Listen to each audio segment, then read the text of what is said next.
आसतु आज plus two second year economics प्रथम यूनिट्र एक गुरुत्वपूर्ण विषय उपर आलोचना करवा।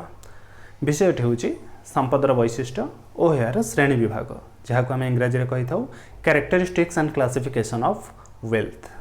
यही विषय साधारणतः परीक्षा रे 1 मार्क एवं 2 मार्क विशिष्ट सर्ट क्वेश्चन आसी थाए। तो आसतु जानिबा संपद कहले कौन बुझे। साधारण अर्थ रे संपद कहले धन संपत्ति को बुझाई थाए, जार प्रचुर अर्थ थाए, जार अधिका संपत्ति थाए, जार बहुत कोठाबाड़ी थाए, सुना रूपा जहाँ पाखे अधिका थाए ताको समाज रे एक धनशाली बा संपदशाली व्यक्ति बोली विवेचना करा जाए। तेणु जड़े साधारण लोक संपद कहले कौन बुझे ना केवल धन संपत्ति को ही संपद बोली बुझी थाए।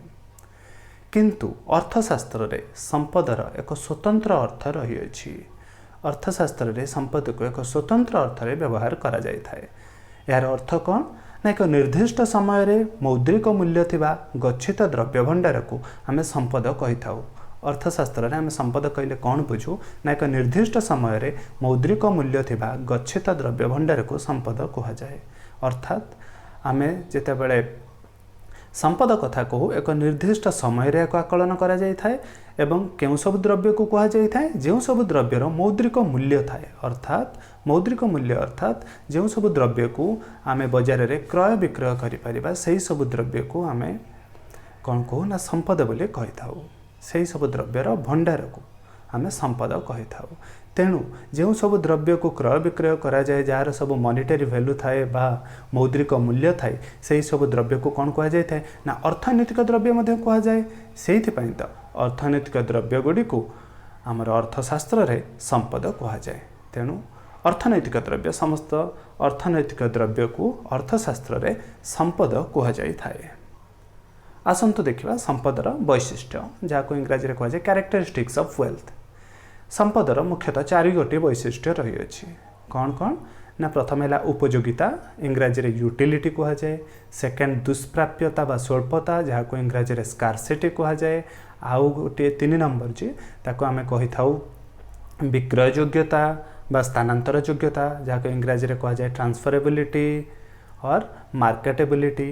एवं चतुर्थ रे जहाँ थाए ताहा होछि हमर बाह्य स्थिति बा जाको कहा जाए एक्सटर्नल पोजिशन। हेपरि 4 गोटी वैशिष्ट्य थाए संपदर। तेणु जो सब द्रव्य यही 4 गोटी वैशिष्ट्य को पूर्ण करि थाए सही सब द्रव्य को आमे अर्थशास्त्र रे संपद कहि थाउ। तो आसंतो देखिबा प्रथम वैशिष्ट्य होछि उपयोगिता जहाँ को आमे यूटिलिटी कहू। जे कोनोसी द्रव्य को संपद श्रेणीभुक्त करबा को हेले तार उपयोगिता थिबा एकांत आवश्यक। उपयोगिता कहले आमे कौन बुझू ना जेकोसी द्रव्यर अभाव पूरणकारी क्षमता को उपयोगिता कहा जाए। तेणु प्रत्यक्ष बा परोक्ष भाव में द्रव्यर अभाव पूरणकारी क्षमता थिले सही द्रव्य को आमे संपद कहि थाउ। अर्थात आमे कोनोसी द्रव्य को संपद केतेबेले कहू जदि यार कोनोसी उपयोगिता थाए बा एहा जदि आमर कोनोसी अभाव पूरण करि पारे बा अभाव पूरणकारी क्षमता जदि सही द्रव्यर अछि ताहले सही द्रव्य को आमे संपद कहि थाउ। तेणु जो सब द्रव्यर उपयोगिता थाए आमे से सब द्रव्य को व्यवहार करूँ। ठीक से परी जदि गोटे द्रव्यर उपयोगिता नाही ताहले बा अभाव पूरणकारी क्षमता नाही ताहले ताको आमे संपद कहि परिबा नाही।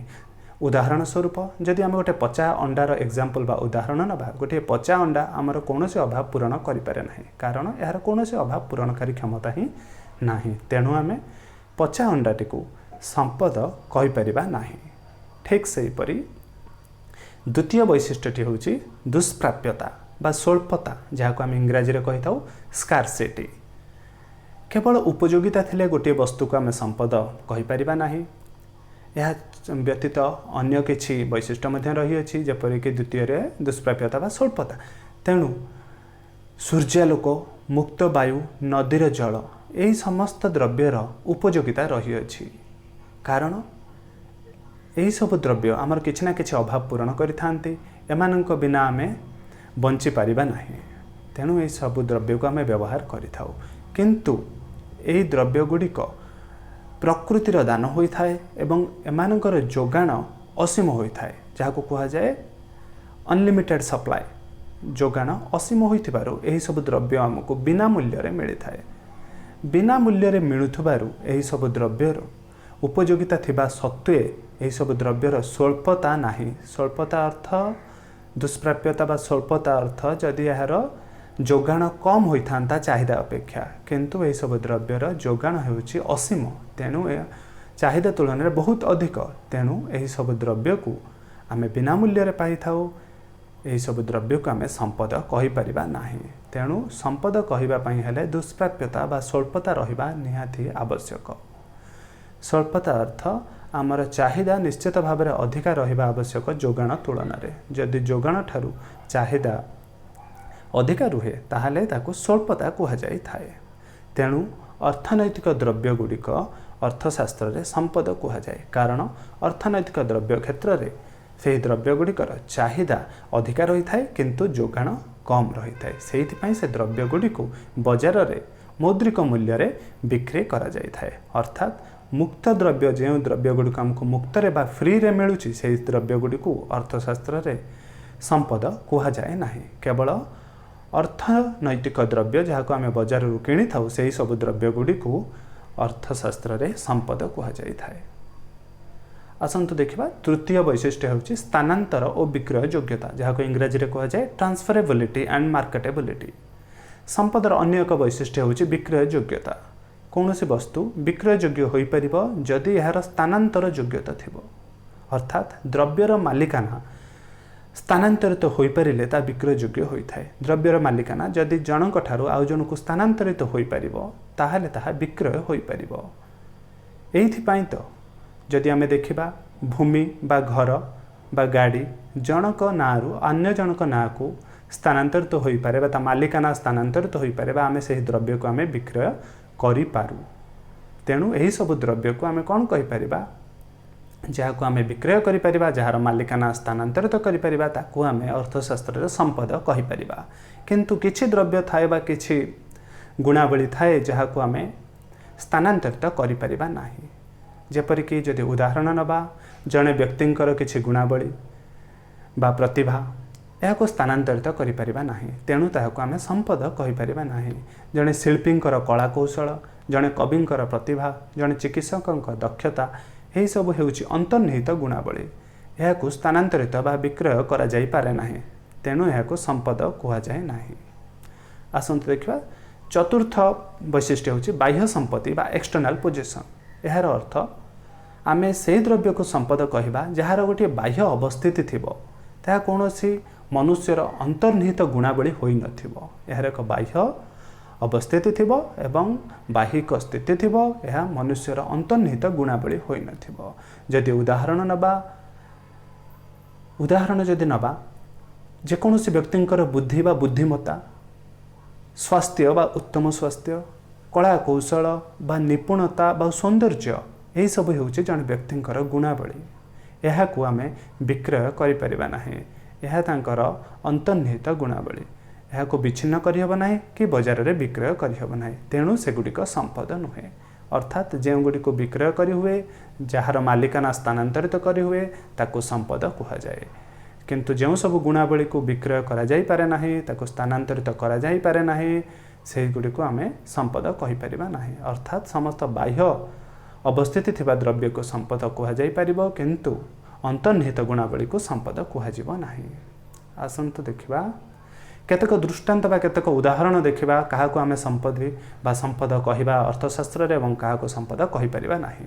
अंतर्निहित गुणावली गुडी को आमे संपत्ति कहि परिबा नाही, कारण ए गुडी को आमे यार मालिकाना को स्थानांतरित करि परिबा नाही किंबा या को बिक्री करि परिबा नाही। जेपरिक जने कविंक प्रतिभा, जने गायिकांक बा गायकंक कंठस्वर, जने व्यक्तिंक सौंदर्य एगुड़ी को आमे संपद कहबा नाही। ठीक सही परी स्वास्थ्य, जदि साधारण अर्थ में देखा स्वास्थ्य को संपद कहुए, किंतु अर्थशास्त्र में स्वास्थ्य को आम संपद कहबा नाही।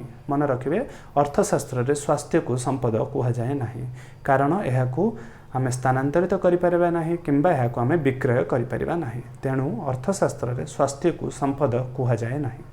ठीक सही परी जणी गोटे व्यावसायिक सुनाम बा पेटेंट अधिकार, यार अर्थ व्यावसायिक सदिच्छा बा पेटेंट अधिकार भरी द्रव्य संपद पदवाच्य, अर्थात एगुड़िक साधारणतः अभौतिक द्रव्य अर्थात जो द्रव्य गुड़िक आम देखिपर ना कि छुई पार ना, किंतु अनुभव करें से सब द्रव्य को कहुए अभौतिक द्रव्य।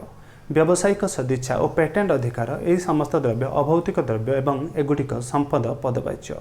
उदाहरण स्वरूप जदि नवा कोलगेट पेस्ट जहाँ घरे घरे परिचित कोलगेट पेस्ट, बजाज स्कूटर इत्यादि बजार में व्यापक व्यावसायिक सुनाम रही।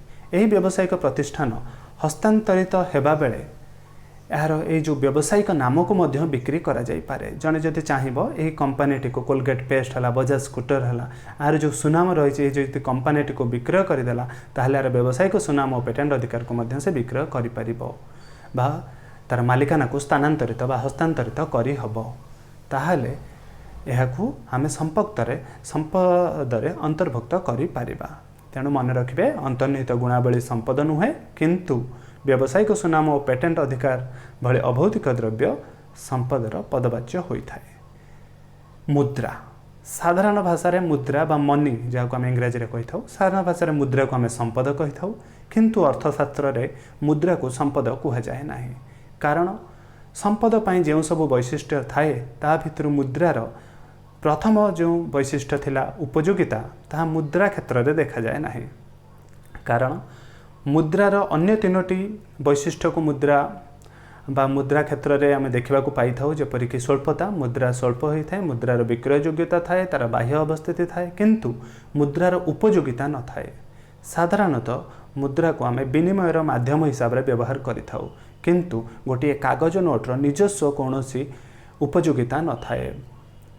कारण गोटे कागज नोट केवल विनिमय करहब ता बदल अन्य जिनिस आम व्यवहार करिपरिबा किनि परिबा किंतु ताहा मुद्रा को आम प्रत्यक्ष भाव में कौन उपयोगिता मुद्रा ठारू पाइबा नाही।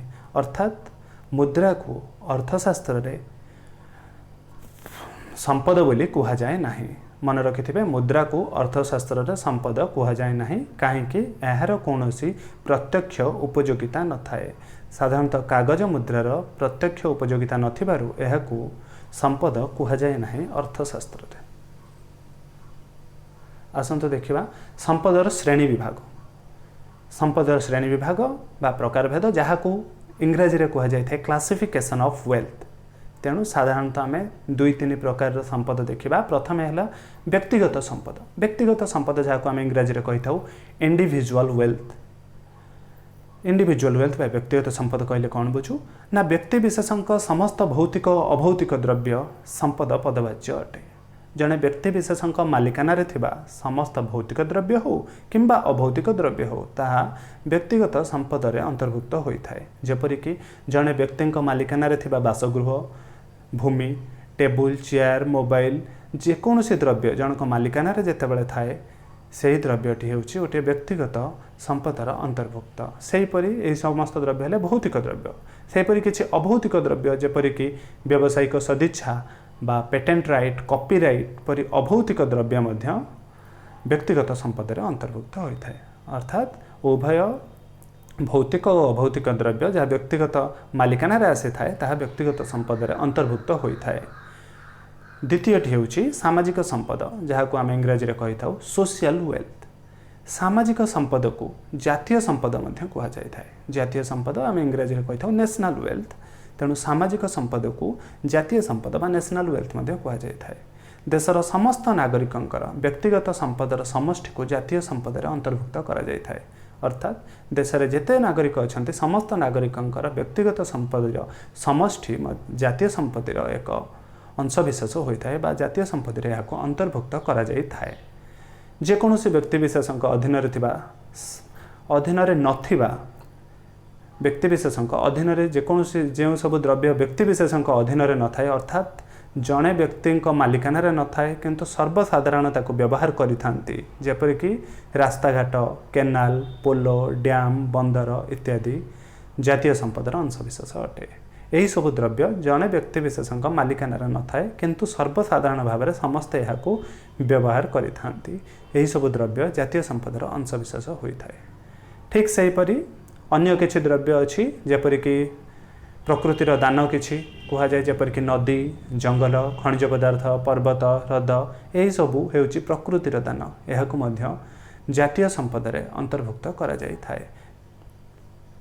आसंतु जानिबा ये शेष प्रकार संपद आउ गोटे प्रकार संपद रहा जहाँ को आम कहीपर आंतर्जातिक संपद बा कस्मोपोलिटान वेल्थ। यार अर्थ कौन? समग्र पृथ्वी अधीनस्थ संपदर समाहार को आम आंतर्जातिक संपद कही था। समग्र पृथ्वीर समस्त देश को नहीं जो पृथ्वी गठित होती समस्त पृथ्वीर अधीन रे थिबा संपदर समाहार को आम आंतर्जातिक संपद कही था।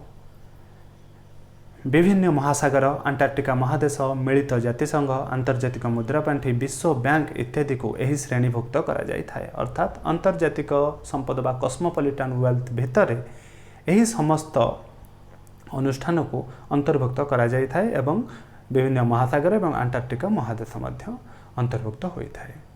समग्र विश्व भोग करुवा वैज्ञानिक उद्भावना मध्य भौतिक संपद हिसाब से एथिरे अंतर्भुक्त होता है, किंतु आंतर्जातिक ऋण को एथिरो बाद दिया जाए। अर्थात वैज्ञानिक उद्भावना को आंतर्जातिक संपद अंतर्भुक्त करा जाय थाए, किंतु आंतर्जातिक ऋण अर्थात इंटरनेशनल लोन गोटे देश जितेबाला अन्य देश ऋण आनी थाए ताको कहा जाय थाए आंतर्जातिक ऋण। अर्थात जदि गोटे देश अन्य देश ऋण आने ताहले जड़े ऋण नेला बेले आउ जड़े ऋण देई थाए। अर्थात जड़े जदि आम कहीपर जड़े सपोज गोटे देश 10 कोटी लोन आनिले ऋण कले आउ गोटे देश तांको 10 कोटी लोन देई थाए। तेणु जनकर जदि आम प्लस रे देखा 10 कोटी आड है आउ जनकर 10 कोटी माइनस है। तेणु प्लस माइनस कैंसल आउट हो गले आमर जो संपत्ति जहाँ थिला सेया रहिबो। सेहिथिपाई आमे आंतर्जातिक ऋण को एथिरु बाद देई थाउ। आंतर्जातिक संपद रे आंतर्जातीय ऋण को बाद दिया जाई थाए।